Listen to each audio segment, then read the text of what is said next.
2100चा बाबतीतला निर्णय आमचं महायुतीचं सरकार योग्य वेळी जे आहे ते त्यानिमित्ताने घेईल। आम्ही लाडक्या बहिणींना दिलेलं वचन जसं 1500चं पूर्ण केलेलं आहे तसं 2100चं सुद्धा दिलेल्या वचनापासून आम्ही काही हरकत कधी घेणार नाही आणि लाडक्या बहिणींच्या आयुष्यामध्ये आनंद महायुतीच्या सरकारच्या माध्यमातून असंच चालू आहे। मात्र विरोधकांकडून याच मुद्द्याला धरून वारंवार टीका केली जाते की सरकारने कुठेतरी लाडक्या बहिणींची फसवणूक केली आहे। विरोधकांची नजरेत सुरुवातीपासूनच लाडकी बहीण योजना खूपच आलेली आहे। तुम्ही जर बघाल ज्या वेळेला 28 जून 2024ला ही योजना जाहीर झाली त्या दिवसापासून आजपर्यंत विरोधकांनी त्या योजनेची कधी प्रशंसा केलेली मी तरी ऐकलेली नाही। त्याच्यामुळे त्यांना माहिती आहे की ही योजना जी आहे महिलांच्या आयुष्यामध्ये त्या ठिकाणी चांगले दिवस आणते, आनंदाचे दिवस आणते। विरोधक पहिले म्हणायचे की तुमचं फक्त रजिस्ट्रेशन करून घेतील, 1500 तुम्हाला येणार नाहीत, मग 1500 यायला लागले। काहींच्या खात्यामध्ये एकदम 3000 जमा झाले, 4500 झाले, काहींच्या खात्यामध्ये 7500 जमा झाले। मग म्हणले निवडणुकीनंतर बंद करतील। निवडणुकीनंतर पण डिसेंबर असेल, जानेवारी असेल, फेब्रुवारी असेल, मार्च महिन्याचा लाभ सुद्धा सुरू आहे। विरोधक टीका करत राहणार की माझी लाडकी बहीण योजना ही महायुतीचे सरकार देवेंद्र फडणवीस साहेब मुख्यमंत्री, उपमुख्यमंत्री एकनाथजी शिंदे साहेब आणि अजितदादांच्या नेतृत्वाखाली आम्ही चालूच ठेवणार आहोत। महिलांना आर्थिकरित्या सक्षम करण्याच्या दृष्टिकोनातून ही योजना आपण आणलेली आहे। आता पुढचं पाऊल याच्यामध्ये महिलांमध्ये आर्थिक साक्षरता आणणं म्हणजे फायनान्शियल लिटरसी ही त्यांच्यामध्ये आणण्याचं आम्ही ठेवलेलं आहे। तर आपण पाहिलेलं असेल लाडक्या बहिणींसाठी मोठी आनंदाची बातमी आहे ती म्हणजे तुमचे 1500 रुपयाची जी पण लाभ प्रत्येक महिन्याचा भेटतोय तो कायमस्वरूपी चालू ठेवण्यात आलेला आहे आणि 2100 रुपयाबद्दलचा म्हणजे 600 रुपये वाढ करण्याचा निर्णय देखील लवकरच घेतला जाणार आहे अशी माहिती महिला व बालविकास मंत्र्यांनी दिलेली आहे। त्यासोबत त्यांनी सांगितलेलं आहे की जेव्हापासून ही योजना चालू झाली तेव्हापासून आम्ही याचे पैसे देतोय आणि इथून पुढचे देखील पैसे भेटत राहणार आहेत। त्यामुळे तुमचा एप्रिल महिन्याचा 10वा हप्ता देखील लवकरच जमा होणार आहे। तो कधीपर्यंत जमा होईल त्याबद्दलची देखील आपण अपडेट पाहणार आहोत। आणि महत्त्वाचं म्हणजे लाडकी बहीण योजनेच्या वेबसाईटवरती आता एक नवीन अपडेट आलेला आहे ते देखील आपण पाहणार आहोत। त्यासाठी हा व्हिडिओ शेवटपर्यंत पाहत राहा। तर बघा आतापर्यंत तुम्हाला या ठिकाणी 13500 रुपये म्हणजे टोटल 9 हप्ते भेटलेले असतील। तुम्हाला मागच्या महिन्यामध्ये मार्च महिन्यामध्ये 3000 रुपये दिले गेलेले असतील। तुमचे पैसे आले असतील संपूर्ण तर धन्यवाद म्हणून कमेंट बॉक्समध्ये नक्की पाठवा जेणेकरून सर्वांना ही माहिती समजेल। तर बघा जेव्हापासून ही योजना चालू झाली तेव्हापासून या ठिकाणी हे तुमचे पैसे अशा पद्धतीने जमा होत आहेत, तुम्हाला तुमच्या प्रोफाइलमध्ये दिसत असेल। तर आता 10वा हप्ता जो आहे तो कधी जमा होणार आहे त्याची माहिती आपण पाहूयात, परंतु त्याच्या अगोदर महत्त्वाचं जे वेबसाईटवरती अपडेट आलेले ते देखील बघूयात। बघा वेबसाईट आहे ladkibhin.maharashtra.gov.in त्याची लिंक तुम्हाला मी डिस्क्रिप्शन बॉक्समध्ये आणि आपल्या टेलिग्राम चॅनलवरती देतोय। बघा इथं तुम्ही लॉग इन केल्यानंतर तुमचा युजर आयडी असेल आणि पासवर्ड टाकून तुम्ही लॉग इन केल्यानंतर तुम्हाला केलेले अर्ज आणि लाडकी बहीण योजना या ठिकाणी दिसेल। परंतु तुम्हाला काय करायचं आहे मोबाईलमध्ये जरी लॉग इन केलं तर मेनू सेक्शनमध्ये जायचं आहे। त्याच्यानंतर बघा यापूर्वी केलेले अर्ज, प्रोफाईल आणि या ठिकाणी तक्रार नावाचं नवीन ऑप्शन आलेलं आहे। बघा अगोदरपासूनच हे ऑप्शन आहे परंतु आता याच्यामध्ये नवीन ऑप्शन ऍड करण्यात आलेले आहेत। तुम्हाला इथं ऍड ग्रीव्हन्स वरती क्लिक करायचं आहे। त्याच्या अगोदर तुम्हाला आधार कार्ड नंबर वगैरे आधार कार्डचा फोटो वगैरे मागेल ते देखील तुम्हाला अपलोड करायचे, त्याच्यानंतरच हे ऑप्शन तुम्हाला दिसेल। त्यानंतर बघा ऍड ग्रीव्हन्स वरती क्लिक केलं की तुम्हाला या ठिकाणी बघा कृपया योग्य तक्रार प्रकार आणि श्रेणी निवडा अन्यथा तुमची तक्रार नाकारली जाईल। तर बघा आता याच्यामध्ये काय काय ऑप्शन आहेत। पहिल्यांदा बघा तक्रारीचा प्रकारमध्ये माय ॲप्लिकेशन आणि कंप्लेंट अगेन्स्ट अदर ॲप्लिकेशन, तुम्ही दुसऱ्या ॲप्लिकेशनची कंप्लेंट देखील करू शकतात, परंतु तुम्हाला तुमच्या ॲप्लिकेशन बद्दलची जी काय तक्रार करायची ज्याच्यामध्ये बघा ज्यांचे पैसे आलेले नाहीत, काही हप्त्यांचे पैसे आले नंतर पैसे जमा झालेले नाहीत, अजून भरपूर सारे ऑप्शन याच्यामध्ये आहेत। बघा आता तक्रार श्रेणीमध्ये जर तुम्ही गेलात तर इथं बघा पहिलंच ऑप्शन आहे अपील फॉर ॲप्लिकेशन रिजेक्टेड। तुमचा अर्ज रिजेक्ट झाला असेल तर हे पहिलं ऑप्शन सिलेक्ट करायचं आहे तुम्हाला। त्यानंतर बघा तुमचा अर्ज म्हणजे तुमचे पैसे वगैरे आलेले नाहीत, काही पैसे आले त्यानंतर अर्ज रिजेक्ट झाला तर इथं तुम्हाला प्रोफाईलमध्ये जाऊन चेक करायचं आहे तुमच्या अर्जाची सद्यस्थिती काय आहे, त्याच्यानंतर हे सिलेक्ट करायचं आहे। त्यानंतर बघा आता तुम्हाला जर ही योजना बंद करायची म्हणजे इथून पुढे तुम्हाला या योजनेचा लाभ घ्यायचा नाही तर त्यासाठी देखील ऑप्शन आले आता डिसकंटिन्यू स्कीम। बघा इथून पुढे तुम्ही मग ही स्कीम देखील बंद करू शकतात, तुम्हाला ऑफिसमध्ये जायची गरज नाही, इथूनच तुम्हाला या ठिकाणी हा फॉर्म जो आहे तक्रारीचा भरून देता येणार आहे। सरेंडर स्कीम बेनिफिट म्हणजे तुम्हाला आतापर्यंत जेवढे पण हप्ते भेटले ते तुम्हाला परत करायचे आहेत तर इथून तुम्हाला योजना सरेंडर करता येणार आहे। त्यानंतर बघा आता नवीन ऑप्शन ऍड झाले ते म्हणजे wrong Aadhaar number on application. बघा तुमचे जर पैसे येत नसतील तर तुम्हाला एकदा तुमचा आधार कार्ड नंबर बरोबर टाकलेला आहे का तोही चेक करायचा आहे। चुकीने दुसऱ्याचाच आधार कार्ड नंबर तुम्ही टाकलेला असेल तर किंवा तुमच्या ही जी योजनेचा फॉर्म आहे त्यामध्ये दुसऱ्याचा आधार कार्ड नंबर दिसत असेल तर तुम्हाला इथे काय करायचं रॉंग आधार नंबर 1 ॲप्लिकेशन. जर तुमचं अशा पद्धतीने झाले असेल तरच हे ऑप्शन सिलेक्ट करायचं आहे. ठीक आहे, तर हे सारे ऑप्शन इथं आलेले आहेत. त्यानंतर ऑदरचं ऑप्शन आहे. ऑदरमध्ये जसं की मग तुमचे पैसे जमा झालेले नाहीत, काही हप्त्यांचे जमा झालेले नाहीत किंवा ऑदर कुठलीही कंप्लेंट तुम्ही या ठिकाणावरून करू शकता. जसे तुमचे काही हप्ते जमा झालेत आणि बरेचसे हप्ते यायचे बाकी आहेत, तर ते संपूर्ण याच्यामध्ये ऑदरमध्ये सिलेक्ट करून तुम्ही या ठिकाणावरून काय करू शकतात, संपूर्ण माहिती पाठवू शकतात.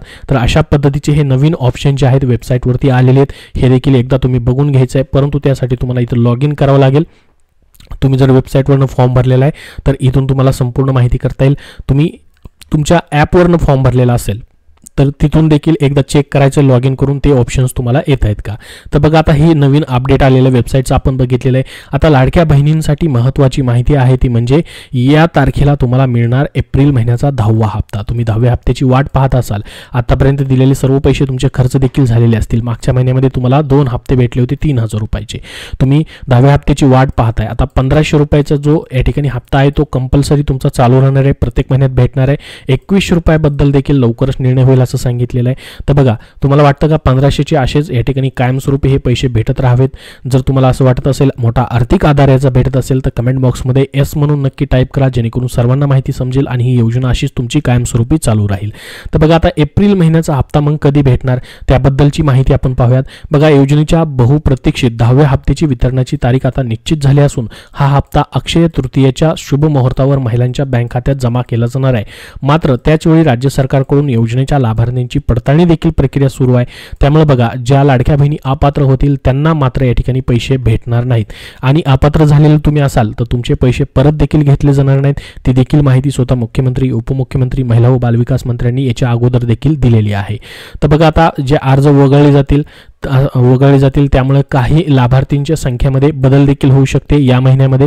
बघा, आता तुमचे 13,500 रुपये आतापर्यंत जमा झालेले आहेत. त्याच्यानंतर तुमचा हा एप्रिल महिन्याचा हप्ता कधी जमा होईल तर 30 तारखेपर्यंत हा हप्ता जमा होणार आहे. म्हणजेच शेवटच्या आठवड्यामध्ये 21 तारखेपासून बघा 21, 22, 23, 24, 25, 26 असेल, 28, 29 आणि 30 तारखेपर्यंत तुम्हाला कधीही हे 10व्या हप्त्याचे पैसे जे आहेत ते जमा होऊ शकतात. तुम्हाला अजून या ठिकाणी 10 ते 15 दिवसाची वाट मात्र 10व्या हप्त्यासाठी या ठिकाणी पाहावी लागणार आहे एप्रिल महिन्याच्या इन्स्टॉलमेंटसाठी.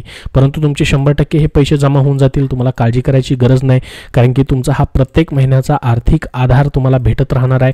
त्याच उद्देशाने ही योजना चालू केलेली आहे, कारण की गरीबातल्या गरीब महिलांसाठी या ठिकाणी हा प्रत्येक महिन्याचा आर्थिक आधार भेटावा म्हणून महत्त्वाकांक्षी योजना सरकारची.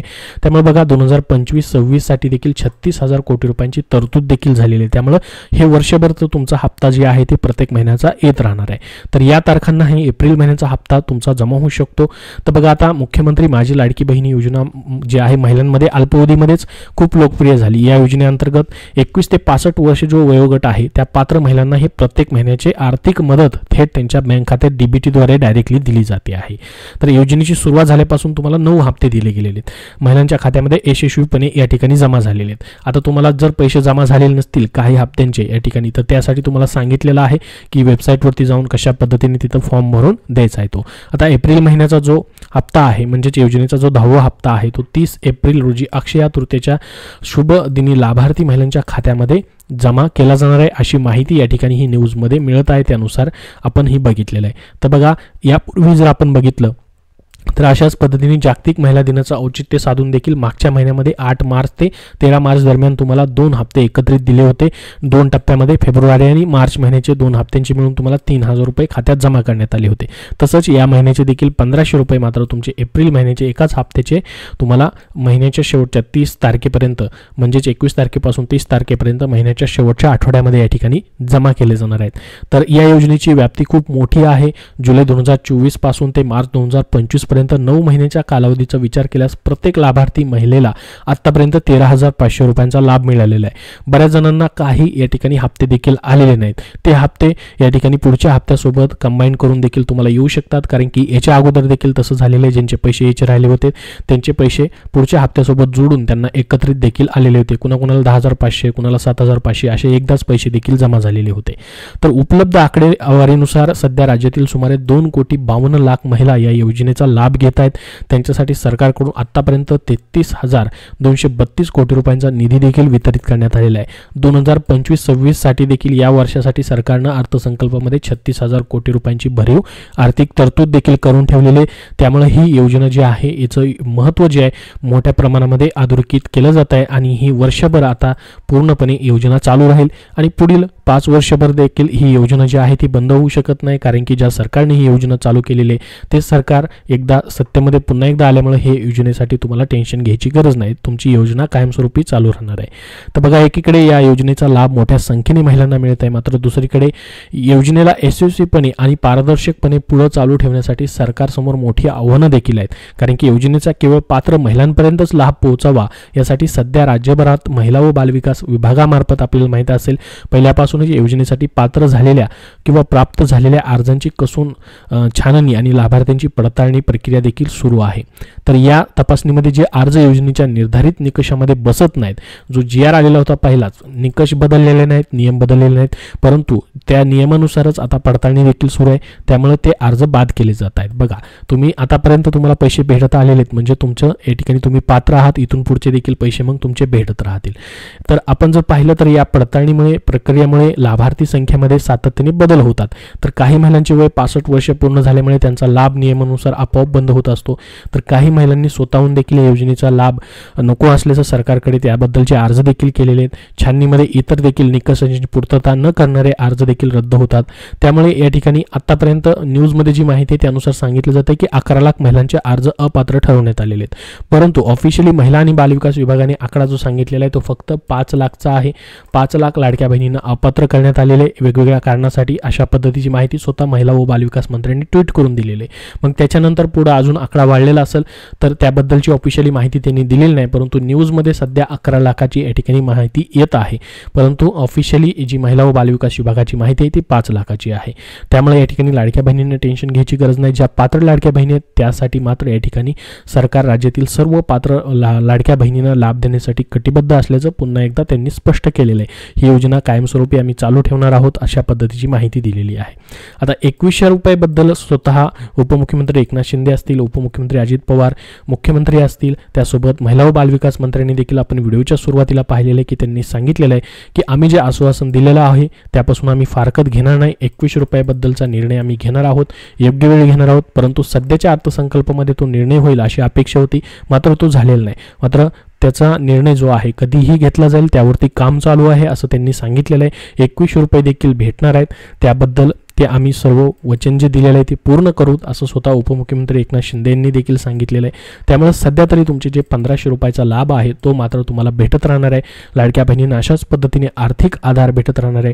तुम्हालाही वाटतं का अशाच पद्धतीने ही योजना कायमस्वरूपी चालू राहावी, प्रत्येक महिन्याचे जे 1500 रुपये असतील किंवा 2100 रुपये असतील अशाच पद्धतीने भेटत राहावेत असं वाटत असेल तर कमेंट बॉक्समध्ये हो म्हणून नक्की टाईप करा, जेणेकरून सर्वांना ही माहिती समजेल आणि तुमची योजना अशीच कायमस्वरूपी चालू राहणार आहे. तर संपूर्ण अपडेट आजच्या तारखेचं तुम्हाला दिलेलं आहे. वेबसाईटवरती जे नवीन अपडेट आलेले त्यानुसार तुम्ही जर त्या कुठला तुम्हाला फॉर्म भरायचा असेल, त्या पद्धतीचं तक्रार द्यायची असेल तर त्या पद्धतीने तुम्ही तिथं भरू शकतात लॉग इन करून, आणि एप्रिलचा हप्ता देखील तुमचा 21 ते 30 एप्रिल दरम्यान भेटू शकतो. अजून याबद्दल तुमचे काय प्रश्न असतील तर कमेंट बॉक्समध्ये नक्की विचारा. हा व्हिडिओ नक्की लाईक करा आणि पुढील अपडेटसाठी आपल्या चॅनलला सबस्क्राईब करून ठेवा. धन्यवाद.